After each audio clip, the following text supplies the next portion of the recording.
Lorsque nous entendons le mot sorcellerie, nous pensons généralement à ces histoires de sorcières jetant des sorts dans un chaudron bouillonnant, n'est-ce pas? La culture populaire nous a appris à associer la sorcellerie à l'occulte et à la magie, mais c'est bien plus que simplement des œuvres visant à enchanter ou maudire quelqu'un. En réalité, la sorcellerie englobe tout acte réalisé à travers des forces spirituelles maléfiques pour nuire ou manipuler le but de quelque chose, apportant la tromperie aux personnes.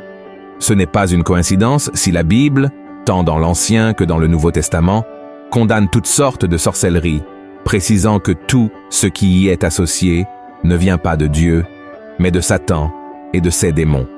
Et c'est si sérieux que Jésus a émis un avertissement très clair sur ce qu'il fera à ceux qui pratiquent la sorcellerie lors de son retour.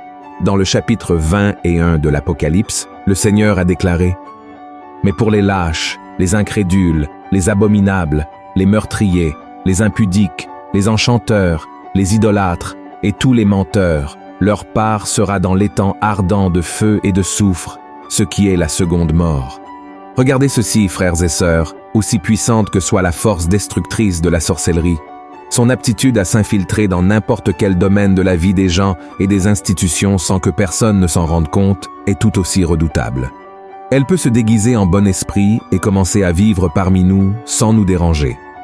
Et bien sûr, les églises sont également des cibles de cette action maléfique, car c'est là que se rassemblent les enfants de Dieu, et nous savons tous que le but principal du diable est de séparer les chrétiens de Jésus, détruisant ainsi leur vie à travers mensonges et tromperies. C'est pourquoi, dans cette vidéo, je vais vous révéler 7 signes indiquant qu'une église est sous l'attaque de la sorcellerie. Et à la fin, je vous montrerai également si vous n'êtes pas également la cible de ce piège diabolique et destructeur. Mais avant de commencer, je vous demande de vous abonner à ma chaîne. Il vous suffit de cliquer sur le bouton d'abonnement sous la vidéo, puis d'activer la cloche de notification afin de recevoir des notifications sur votre téléphone pour les prochaines vidéos que je publierai. D'accord? Alors commençons. Premier signe, leadership manipulateur. Si le leadership de l'Église devient manipulateur et contrôlant, c'est un signe inquiétant que la sorcellerie est à l'œuvre. Par exemple, si vous fréquentez une église et que le dirigeant commence à vous menacer en disant que si vous partez, vous serez sous une malédiction, vous pouvez être sûr que quelque chose ne va pas. Cela ne peut pas être le Saint-Esprit parlant à travers ce leader, car l'Église du Seigneur n'est pas un bâtiment. C'est l'union du corps du Christ. Donc, si votre pasteur ou leader vous maudit pour partir, ou simplement visiter une autre église, c'est de la sorcellerie, car l'un de ces signes est le contrôle, ce qui est très différent de ce que Jésus a enseigné à ses disciples. Regardez ce que dit la Bible. « Frères, vous avez été appelés à la liberté. Seulement ne faites pas de cette liberté un prétexte de vivre selon la chair, mais rendez-vous, par la charité, serviteurs les uns des autres. Nous ne sommes pas nés pour être asservis par qui que ce soit, encore moins par quelqu'un prétendant être un serviteur et porte-parole de Dieu pour son peuple. Et ce n'est pas tout. Si la direction affirme avoir le pouvoir de sauver et d'accomplir des miracles, sachez que c'est aussi de la sorcellerie. Combien d'églises avons-nous vues vendant des guérisons et des bénédictions, n'est-ce pas? Ces hommes et femmes profitent de la gentillesse et de l'ignorance des gens pour tromper ceux qui traversent des épreuves et ont besoin d'aide. Donc, si vous avez été témoin de quelque chose comme cela, soyez vigilants et cherchez une autre église, car personne n'a le pouvoir de faire quelque chose pour vous, seulement le Seigneur, et il ne demandera rien en retour, sauf votre louange et votre adoration. D'accord? Le deuxième signe de la sorcellerie est la présence de faux prophètes. Un faux prophète est quelqu'un qui agit ou parle au nom de Dieu, mais rien ne se produit parce que ce n'était pas réellement Dieu qui a envoyé le message. L'aspect le plus délicat d'un faux prophète est qu'il est souvent très convaincant et charismatique. Au sein des églises, les faux prophètes apportent des enseignements déformés, promettant des miracles et le salut en échange d'avantages personnels, sans prêcher sur la nécessité de la repentance et de la sainteté. Ces leaders se placent souvent au-dessus de la critique, rejetant toute critique ou question, car ils se considèrent comme des autorités spirituelles. Soyez très attentifs à ces leaders, car Jésus lui-même a dit que les faux prophètes viennent à nous déguiser en brebis, mais sont intérieurement des loups voraces, et nous les reconnaîtrons à leurs fruits. Il est important de noter que le simple fait que quelqu'un révèle quelque chose qui se passe dans votre vie ne signifie pas que cette personne a été envoyée par Dieu. Beaucoup de gens sont utilisés par le diable avec le don de divination parce que l'ennemi est autour de nous et sait ce qui se passe, mais cela n'a rien à voir avec la révélation du Saint-Esprit. Ces individus devinent ce que nous traversons, mais leurs paroles ne construisent rien de positif. Pour discerner si une révélation vient de Dieu, examinez si la personne qui la transmet porte les fruits de l'Esprit, tels que décrits dans Galates, chapitre 5, verset 22. Bien que personne ne soit parfait, si le prophète manque d'amour et d'humilité pour reconnaître ses fautes, quelque chose ne va pas.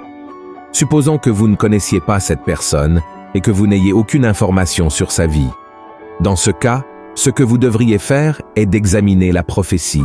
Commencez par vous demander si la prophétie est conforme à ce que la Bible enseigne. Par exemple, si quelqu'un dit que vous devriez vous marier avec quelqu'un, mais que vous ou cette personne êtes déjà marié, vous pouvez être sûr que cela ne vient pas de Dieu, car la Bible enseigne que Dieu déteste le divorce. Et l'apôtre Paul a déclaré que même les anges du ciel n'ont pas l'autorité d'aller contre ce qui est écrit dans la parole de Dieu. Si la prophétie contredit les enseignements bibliques, vous pouvez la rejeter immédiatement. De plus, vérifiez si vous ressentez une paix intérieure. Si une parole apporte confusion, peur ou division, soyez assurés qu'elle ne vient pas du Seigneur. Amen. Il est important de souligner que Dieu continue d'utiliser des personnes pour parler à son peuple, et le terme « faux prophète » existe parce qu'il y a aussi des milliers de vrais prophètes utilisés par Dieu. La différence entre les deux réside dans leur message. Le vrai prophète se concentre toujours sur la direction du cœur des gens vers Jésus et la liberté qu'il a accomplie sur la croix, d'accord? Le troisième signe, division et médisance. L'un des moyens les plus rapides de comprendre l'essence d'une église est d'observer comment les membres se traitent les uns les autres. Si vous allez dans une église et que vous remarquez que les gens parlent constamment en mal les uns des autres, critiquent la direction et se plaignent de tout, ce qui concerne cette communauté, vous pouvez être sûr que la sorcellerie est à l'œuvre. Cela devient encore plus inquiétant si les dirigeants y participent également. Si au moins ils dirigèrent l'Église avec unité et amour, aidant les membres à surmonter le péché de la médisance, nous pourrions dire que la main de Dieu était sur cet endroit. Cependant, lorsque la direction elle-même crée la division, cela signifie que l'Église a un problème bien plus grave qu'il n'y paraît. Lorsque Satan voit des dirigeants et des membres médire et parler négativement les uns des autres, il se réjouit. Car en réalité, ils l'aident à accomplir sa mission, qui est de détruire l'Église du Christ. Curieusement, même après tout cela, les gens lèvent toujours les mains et adorent Dieu comme si rien n'allait mal. Cependant, le problème ne s'arrête pas là. Malheureusement, de nombreux leaders spirituels profitent de la confiance qu'ils ont des gens pour entendre leurs secrets, puis les répandent à tout le monde. Frères et sœurs, l'Église devrait être un lieu où les gens peuvent chercher le Seigneur et trouver du soutien, un endroit où ils peuvent parler de leurs problèmes et recevoir du réconfort de ces leaders. Si cela ne se produit pas, c'est parce que l'ennemi est déjà présent en cet endroit. En tant que pasteur, je sais que beaucoup de gens vont à l'église parce que c'est le seul endroit où ils se sentent écoutés et réconfortés sans jugement. Et l'une des pires choses qu'un leader puisse faire est de profiter de la vulnérabilité de quelqu'un. C'est démoniaque car cela va à l'encontre de tout ce que Jésus enseigne. Le quatrième signe, l'idolâtrie. Si une église propose ou vend un objet pour la protection, la guérison ou la bénédiction à ses membres, sachez qu'elle est sous l'influence de la sorcellerie. Peu importe le nombre de versets bibliques qu'ils utilisent pour vous convaincre du contraire, cela ne vient pas de Dieu. Rien ne peut vous sauver et vous bénir, sauf le nom de Jésus, d'accord? J'ai vu de nombreuses dénominations religieuses vendre des huiles, des serviettes, des bouteilles d'eau et même des balais et d'autres objets à des prix exorbitants avec la promesse que cela apportera prospérité et santé, mais il s'agit simplement d'une tromperie de Satan pour emprisonner les gens dans l'idolâtrie. C'est vrai, frères et sœurs. Beaucoup de gens ont une vision déformée de l'idolâtrie, pensant qu'elle est seulement liée au culte d'image, mais ce n'est pas tout à fait ainsi. L'idolâtrie est tout ce qui prend la place de notre foi en Dieu, en Jésus. Et cela ne s'applique pas seulement aux objets. De nombreuses églises sont contaminées par la sorcellerie car elles idolâtrent leurs dirigeants. c'est-à-dire qu'elles ne adorent pas Jésus, mais ces hommes ou femmes qui prétendent être oints. Cependant, elles ont tort de ne pas conduire les gens à adorer uniquement le Seigneur. Le 5e signe, le rejet des dons spirituels. Si vous remarquez que la direction d'une église ignore les membres qui ont reçu des dons spirituels de Dieu, sachez que quelque chose ne va pas. J'ai été témoin de cas où Dieu a commencé à utiliser la vie d'un membre de l'église, bénissant les gens de cette communauté. Cependant, du jour au lendemain, ce frère a été retiré du ministère et n'a plus été invité aux événements de la congrégation. À une autre occasion, j'ai rencontré un couple qui a été expulsé d'une église traditionnelle parce que, pendant le temps de louange, tous deux ont reçu le don des langues ensemble, et le pasteur les a invités à partir et à trouver une autre église. Une véritable église chrétienne encourage les gens à développer leurs dons avec sagesse, ordre et décence, comme l'a enseigné l'apôtre Paul. Elle ne devrait pas simplement tourner le dos aux personnes à cause de la jalousie, de l'envie ou de la religiosité. Le diable est la manifestation du Saint-Esprit dans l'Église et fait donc tout pour causer la discorde et la rivalité parmi les frères. Le 6e signe est l'apostasie. C'est un mot que nous avons beaucoup entendu ces derniers temps, surtout lorsque quelqu'un prêche sur les signes du retour du Christ. Le mot apostasie signifie l'abandon ou la renonciation de la foi en Jésus. Ainsi, lorsque vous entrez dans une église et que vous voyez des gens faire tout à leur façon, sans amour et sans crainte de Dieu, cela signifie que l'ennemi est déjà entré et il est à l'œuvre. Par exemple, il y a de nombreuses églises où leurs dirigeants prétendent servir Dieu, mais ils modifient le contexte de la parole pour leur propre bénéfice, utilisant les dîmes et les offrandes pour des choses non liées à l'œuvre de Dieu. Beaucoup d'entre eux provoquent des scandales en tombant dans des péchés sexuels et plaident même en faveur des mariages homosexuels. En résumé, ils commettent toutes sortes d'erreurs et utilisent l'Église comme un bouclier pour justifier qu'ils sont enfants de Dieu et que le Seigneur les aime tels qu'ils sont. Autant nous sommes véritablement imparfaits, l'Église ne peut pas être un lieu qui embrasse le péché et le traite comme quelque chose de normal. Christ a aimé l'Église pour prendre soin du pécheur, en leur montrant le chemin de la repentance et un changement de vie. Amen. Le 7e signe, le manque de vrai culte. Cela est également lié à l'apostasie dont nous venons de parler, mais je voulais séparer ce point dans un sujet exclusif, car de nombreuses églises de nos jours transforment le culte en simplement une performance, un spectacle plein de lumière, de son, d'émotionnalisme, mais dépourvu d'authenticité et de sincérité.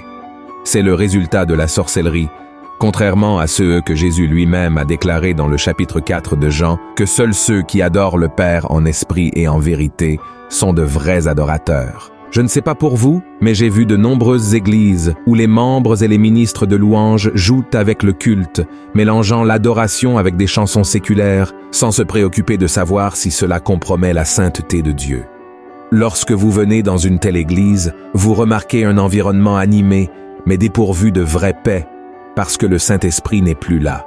Par conséquent, il devient très courant de voir des gens distraits, agités et utilisant leur téléphone pendant le temps de culte.